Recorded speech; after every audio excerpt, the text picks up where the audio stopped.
Okay, so we start with a poster up on the screen already. Don't copy it, don't lend it, don't download it. The Copyright Designs and Patents Act.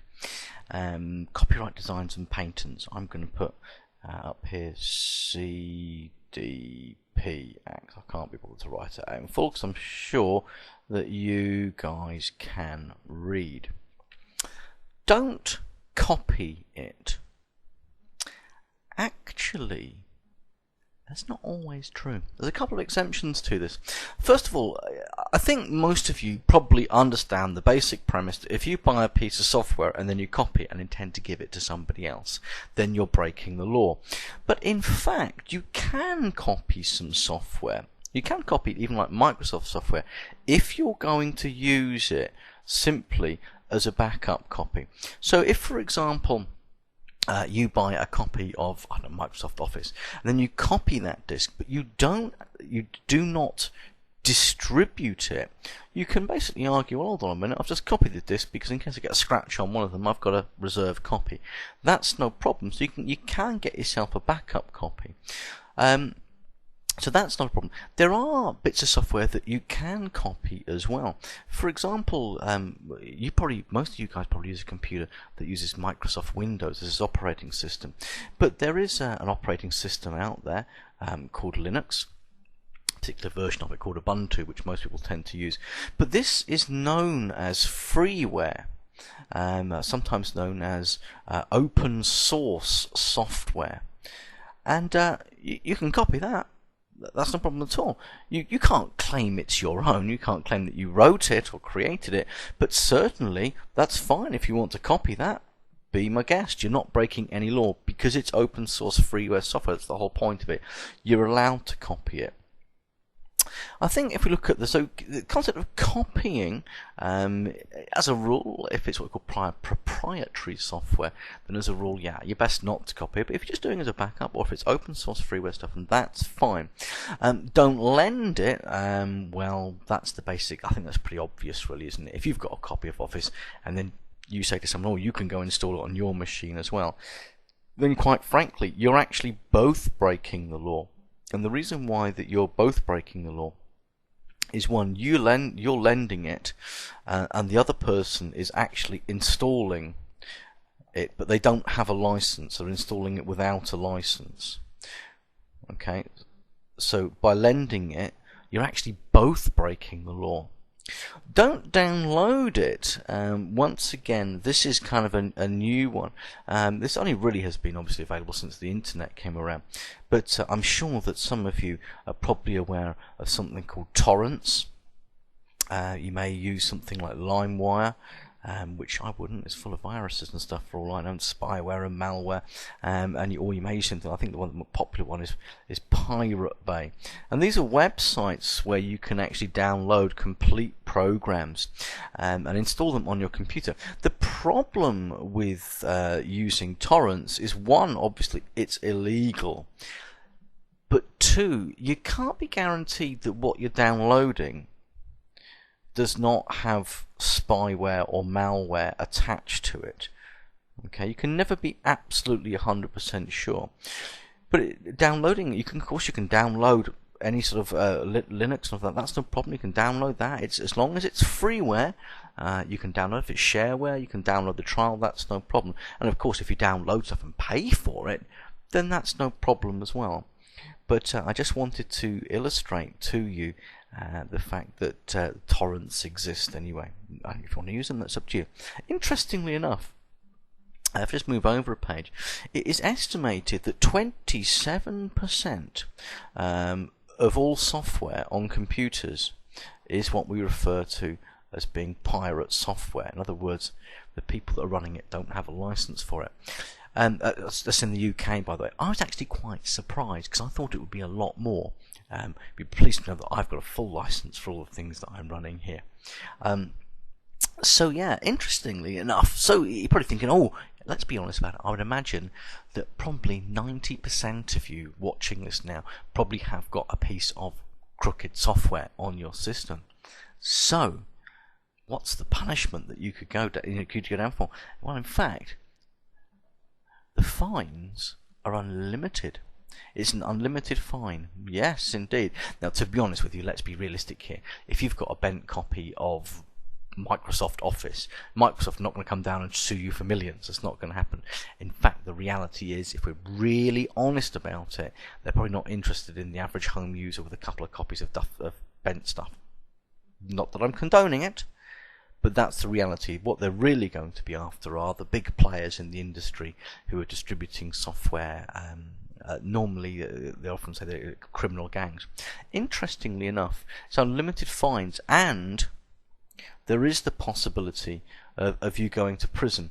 In America, it's slightly different. I think you have to go over a certain financial value. I'm just off on a tangent here.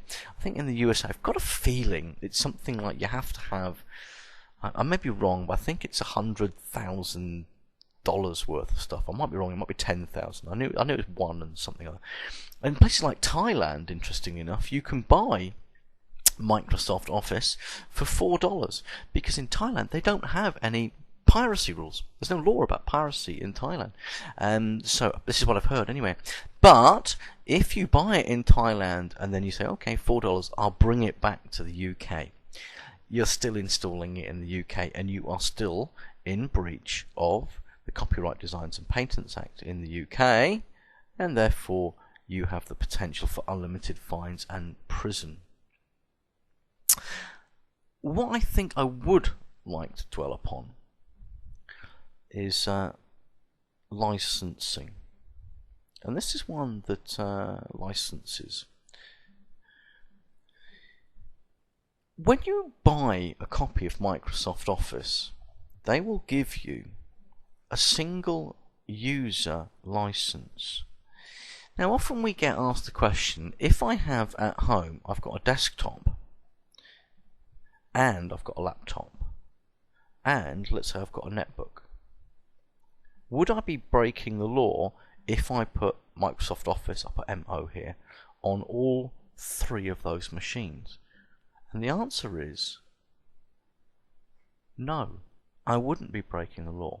However, if I sat down at my desktop and no one was using the laptop, but let's say a relative of mine was using the netbook, and we were both doing something in Microsoft Office, then you would be breaking the law. If you have a single user license, which is what most software comes with, the exception to the rule, by the way, is something like Windows. That will normally come with a single machine license. That means the Windows, the operating of that particular program, can only be installed on one machine. But a single user license means that you can actually install it on multiple machines. You just can't use it on more than one machine at the same time. I'll be brutally honest with you, I've got Office 2003 on this laptop here, and I've got Office 2003 on my desktop as well. But I don't use them at the same time. In fact, I don't really use the desktop much anymore. I should put it on eBay really and sell it. So that's the single user license. Just very quickly, I think I might have to go on to a new slide here.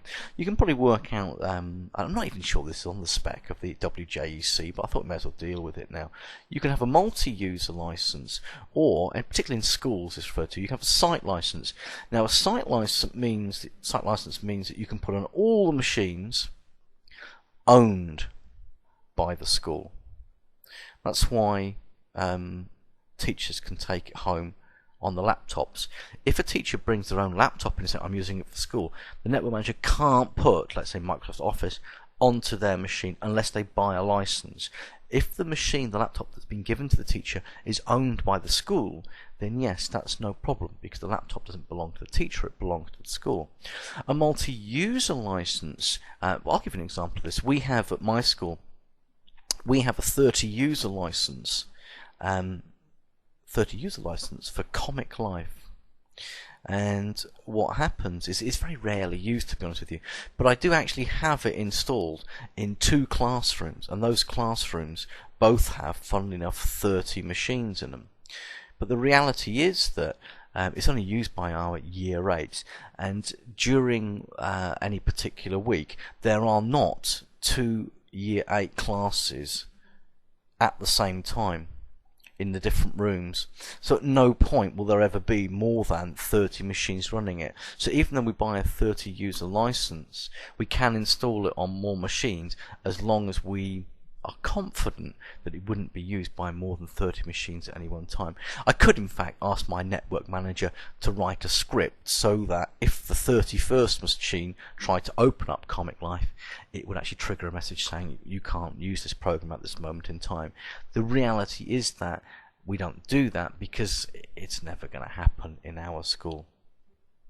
So I hope that kind of makes sense to you. Let's just have a quick recap over this one. Copyright designs and patents. I'm sure you get the idea. You don't copy stuff unless it's for backups or if it's freeware. You don't lend it. Oh, do you? Could you lend it if you're not using it and you've got a single user license and you go around to a friend's house? If it has to run off a disk, like a game or something like that, then yes, you can do. So if you take a Wii game round to your friend's house, you're not breaking any laws there. So if you lend a game that runs from the disc, you wouldn't be breaking the law. Should have put that one down there. But if it's a disc that you can install, and then when you walk away you don't need the disc in there like Microsoft Office, you would be breaking the law. Yeah, forgot to mention that one. And of course, don't download it. Torrenting is illegal.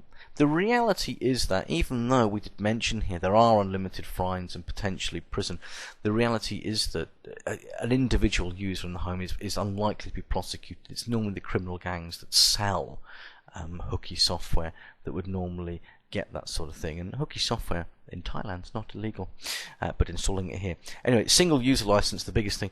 The bottom line is that if you have a particular program, the norm, but you must check your license agreement that's in there, is that it's a single user license, which means you can put it on more than one machine, but you can't use it on more than one machine at any moment in time. And finally, we finished off with the multi-user. Put on as many machines as you like, just guarantee that if you buy 30 licenses, only 30 kids can use it at one time. And a site license, do it on every single machine that you as a school actually own.